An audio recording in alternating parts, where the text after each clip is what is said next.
आइए जी बैठिए। उनको बुला लो जी जिनका साइन और अंगूठा चाहिए। पापा आना जरा बाहर।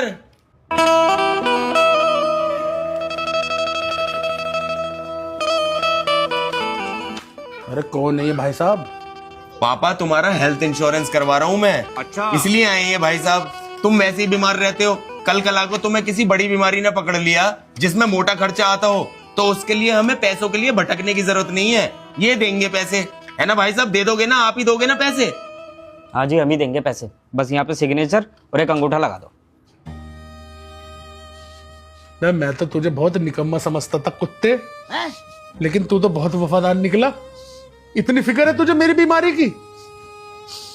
तेरे अमालों से मेरी आंखों को पानी सूख गया। नहीं आज मैं बहुत रोता। लाओ जी, कहाँ करने साइन? यहाँ पे कर दो एक,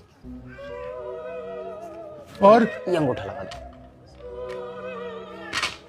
लो जी, हो गए। पैसे कब तक दे दोगे जी? बस 1 से 2 घंटे के अंदर आपके अकाउंट में आ जाएंगे। ठीक है। अबे पागल, पहले मुझे बीमार तो होने दे। अभी से क्यों ले रहा है इंश्योरेंस के पैसे? अंकल जी इंश्योरेंस नहीं, होम लोन के पैसे हैं ये। भैया ने 2 करोड़ का लोन लिया है इस मकान पे।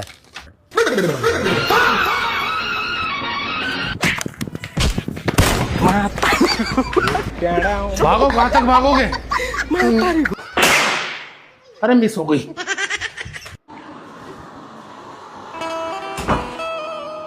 चल जरा उधर को लेट जा, मैं लेटूंगा कूलर के सामने। अरे क्या हो गया? कूलर तो पार्लियामेंट की सीट थोड़ी है, इधर आके लेट जाओ ना। अरे मुझे गर्मी लग रही, समझ।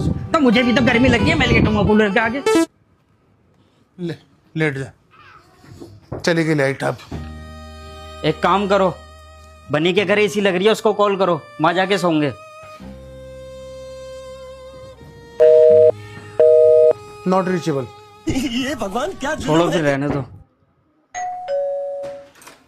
साइड हो जाए, एसी वाले हैं। आ जाओ जी। एसी हमारे लिए? इतनी दिलदारी? यो कितने टन का एसी काफी रहेगा यहाँ? यहाँ तो जी 1.5 टन का एसी बहुत रहेगा। जाओ तो फिर लेके आओ, फटाफट लगाओ लाके। हमारे लिए आ गया एसी? हाँ। वाह, कैसे लॉटरी वॉटरी लग गई क्या? अबे यार 5 साल पहले मैंने एनएफओ में इन्वेस्ट किया था, उसी के रिटर्न मिले हैं, तो उसी से लगवा रहा हूँ तुम्हारे कमरे में एसी। एनएफओ? ये क्या है? अबे भाई, जब कोई कंपनी मार्केट में पहली बार कोई न्यू फंड लॉन्च करती है, तो उस इन्वेस्टमेंट प्लान को खरीदने के लिए जो स्टार्टिंग पीरियड और मौका मिलता है, उसे एनएफओ या न्यू फंड ऑफर कहते हैं। जैसे अभी एक्सिस मैक्स लाइफ इंश्योरेंस ने एक न्यू एनएफओ लॉन्च किया है, BSE dividend stability index fund. ये बीएसई उन टॉप 100 लार्ज कैप कंपनी में इन्वेस्ट करता है जो प्रॉफिटेबल, फाइनेंशियली स्ट्रांग और लॉन्ग टर्म ग्रोथ पोटेंशियल रखती हैं। तुम भी ले सकते हो। 31 मई तक इसके सब्सक्रिप्शन अवेलेबल हैं। पर इसके रिटर्न्स अच्छे तो मिलते हैं ना? और क्या भाई, बीएसई डिविडेंड इंडेक्स ने लगभग 5 साल में अराउंड 23% रिटर्न और 7 साल में अराउंड 19.4% रिटर्न्स दिए हैं। अच्छा। और कई बड़े इंडाइसिस को आउट परफॉर्म भी किया है। डिविडेंड, उसका क्या फायदा? अबे यही तो सबसे काम की चीज है। अगर डिविडेंड्स को री इन्वेस्ट करो तो लॉन्ग टर्म वेल्थ बहुत फास्ट ग्रो करती है। जैसे बिना डिविडेंड री इन्वेस्टमेंट में वैल्यू अराउंड 1.12 करोड़ हो सकती है, लेकिन री इन्वेस्टमेंट के साथ वही अमाउंट ऑलमोस्ट 2 करोड़ के पास पहुंच सकता है। समझा? मतलब असली गेम कंपाउंडिंग का है भाई। समझ गया तू? अगर तूने 2005 में 100 रुपए इन्वेस्ट किए होते तो आज अराउंड 1786 हो गए होते, यानी 17 गुना ज्यादा की ग्रोथ। और इसका स्टार्टिंग एनएवी सिर्फ 10 रुपए है। पर भाई रिटर्न्स में से टैक्स कितना लगेगा ये तो बताओ। उसकी कोई टेंशन नहीं है, क्योंकि प्रीमियम पर सेक्शन 80C के अंडर 1.5 लाख तक टैक्स बेनिफिट मिल सकता है।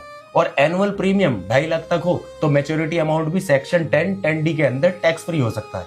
भाई तू ये ज्ञान कहाँ छुपा कर बैठा था अब तक? अरे तो अब बता रहा हूँ ना। एक्सिस मैक्स एनएफओ 31 मई तक ओपन है। जल्दी से जाके इन्वेस्ट करो और अपना फ्यूचर स्ट्रॉन्ग करो। लिंक बायो में है। लाइट आ गई। अरे लाइट आ गई, लाइट आ गई, लाइट। मैं बता रहा हूँ। अरे रुक जा। अरे मैं लगवा तो रहा हूँ एसी भाई।